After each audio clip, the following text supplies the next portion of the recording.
reactors, 100 or 200 or so reactors. Ang trabaho po nila ay magbigay ng positive reaction sa mga posts ninyo, magbigay ng positibong comment sa mga posts. Yun po ang trabaho. Aside from maintaining around 76 vloggers. Is that correct?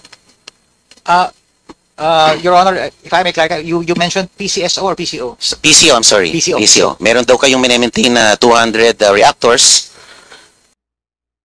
Naku po mga kababayan po natin, mukhang nagbingi-bingian po itong si Dave Gomez, Secretary Dave Gomez ng PCO or Presidential Communication Office.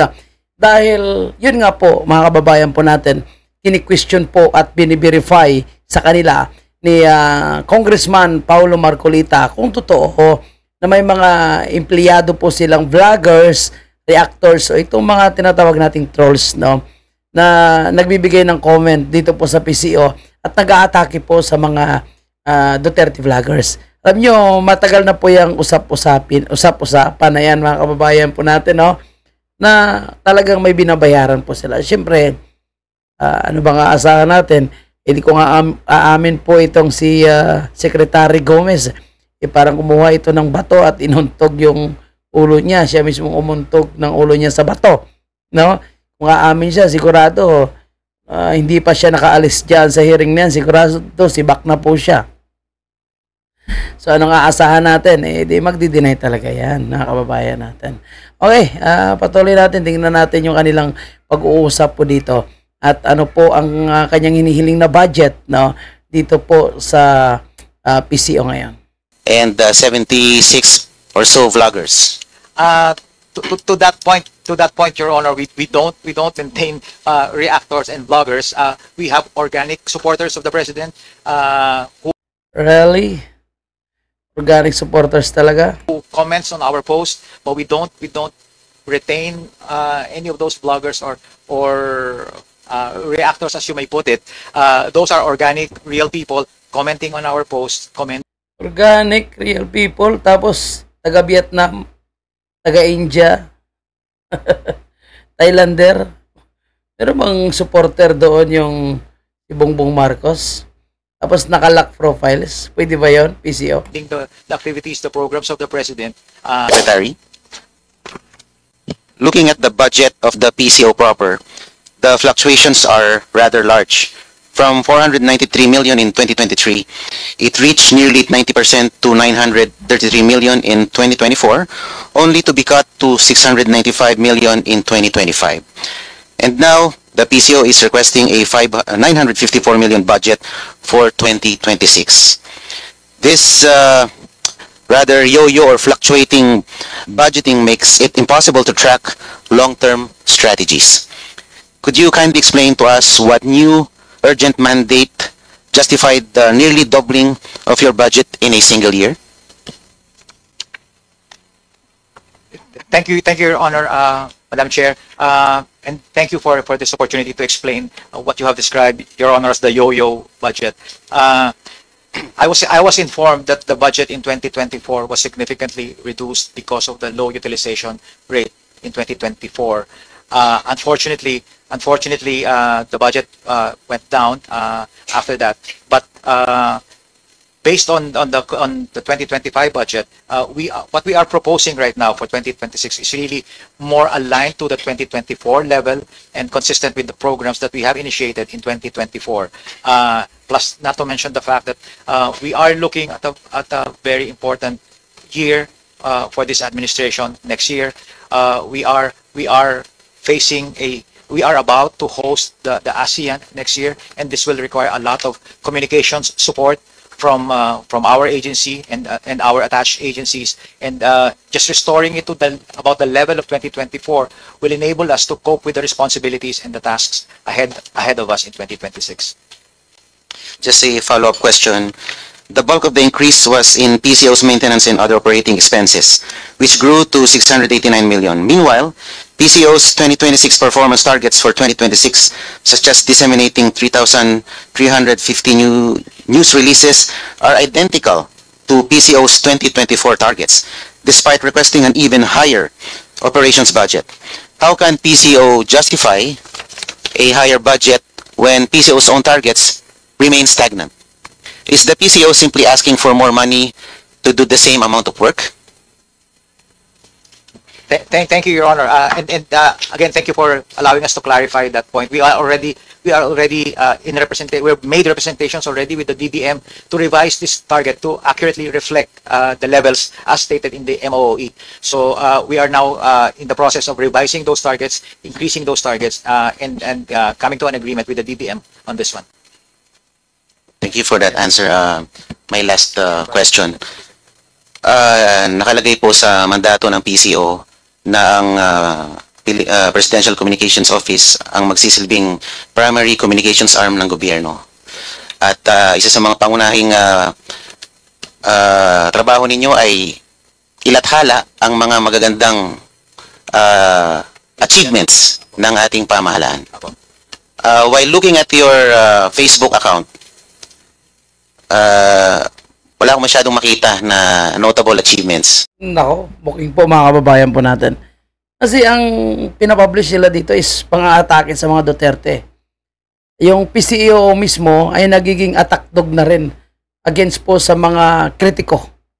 Yung PCO na rin mismo, lalong-lalo na po itong kanilang tagapagsinungaling na si Claire Castro ay nagiging anti-Duterte po. Na supposed to be ay tumatayo lamang ito sa gitna, no? At hindi dapat ito nag-aatake. Kung may mga allegation, dapat ipaliwanag niya ng maayos, no? At pwede niya namang defensahan. Pero alam mo yung aatakihin mo pa kung sino mang kritiko na bumabanat sa'yo, di ba? So, attack dog siya.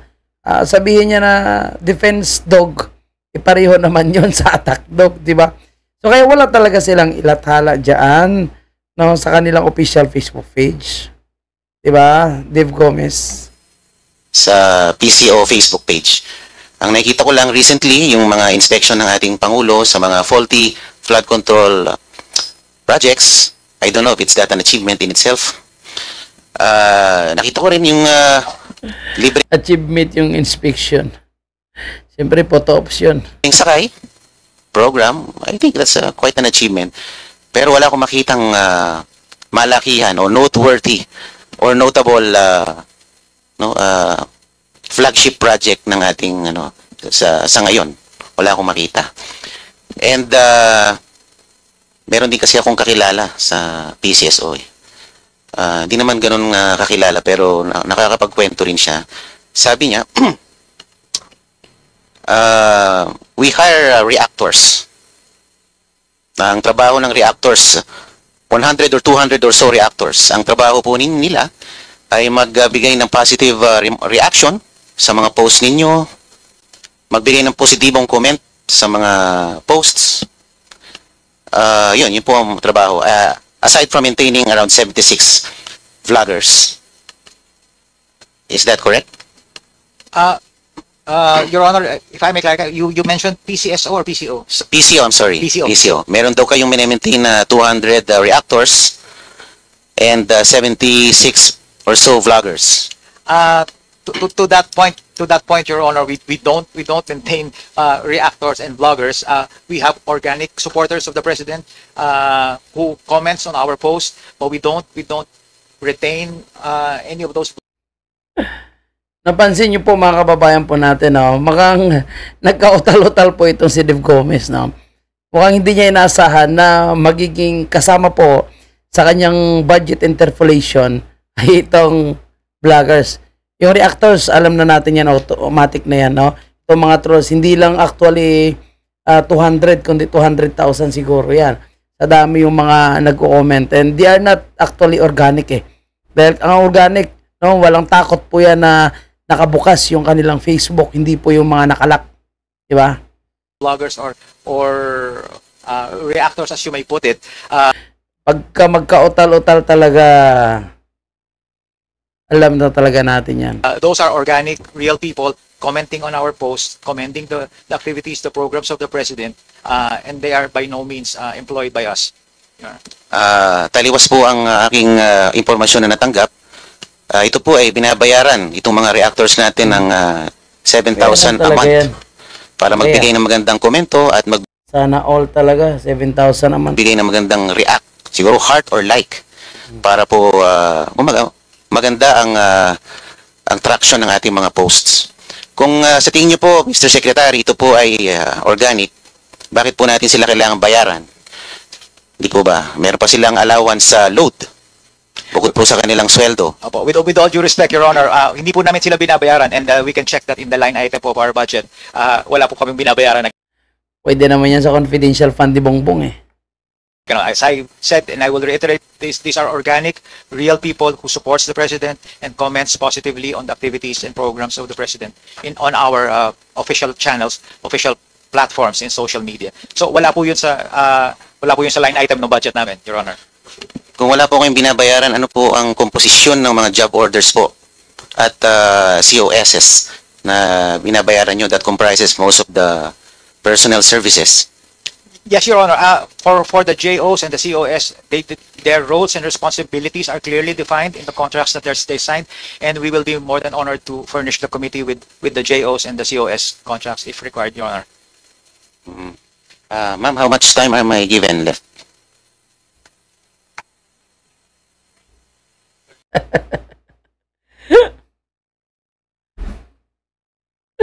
Tingnan niyo po mga kababayan po natin, no?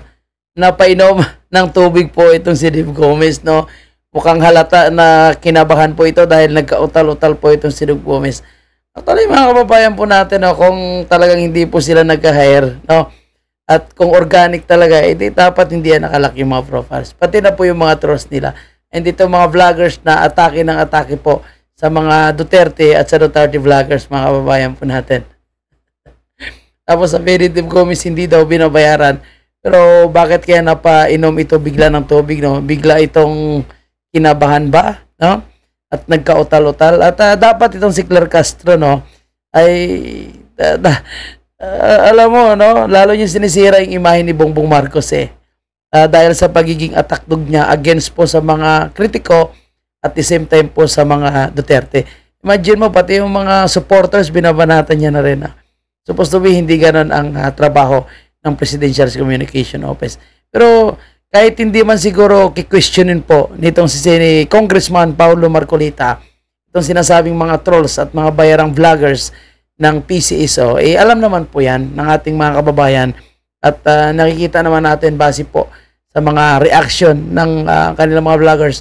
And kung i-check po natin, pati itong mga nagko-comment, pareho pong naka-hide at minsan pare-pareho po yung kanilang mensahe at obvious talaga na sila i-trolls. Tandaan natin mga kababayan, binulgar po yan ni BP Sara na yung mga sumusuporta dito sa PCEO. Ito po yung mga troll farm, no, na umaatake po sa kanya. Naalala niyo po yung pinangalanan niya na yung may-ari ay anak ng isang bilyonaryo. So kahit i-deny pa ng PCO, ng Dave Gomez, alam naman ng lahat, lalo na po tayo, alam natin, no? At hindi po nila aminin ito. Kasi kung aaminin po ito ni Dave Gomez, hindi pa siya nakaalis sa pagdinig na yan, sigurado, sibak na siya. At ako duda lang ako mga kababayan po natin, na yung nagkwento nito kay Congressman Paulo Marcolita ay sigurado, kung hindi dating ASIC, sigurado dating sekretary ng Presidential Communication Office. Tandaan niyo po, marami na pong dumaan na Presidential Communication Office secretary, no, diyan kay Bongbong Marcos. Baka malamang isa po sa kanila ay kaibigan o nagkwento dito kay Congressman Marcolita at na dulas na banggit lang yung patungkol sa pag-hire ng mga reactors at mga bayarang vloggers. Kayo po mga kabayan natin, ano po ang inyong komento dito? Lagay nyo na dyan sa ating comment section at ito lang po yung ating panibagong update. Maraming salamat and God bless po sa atin lahat mga kababayan.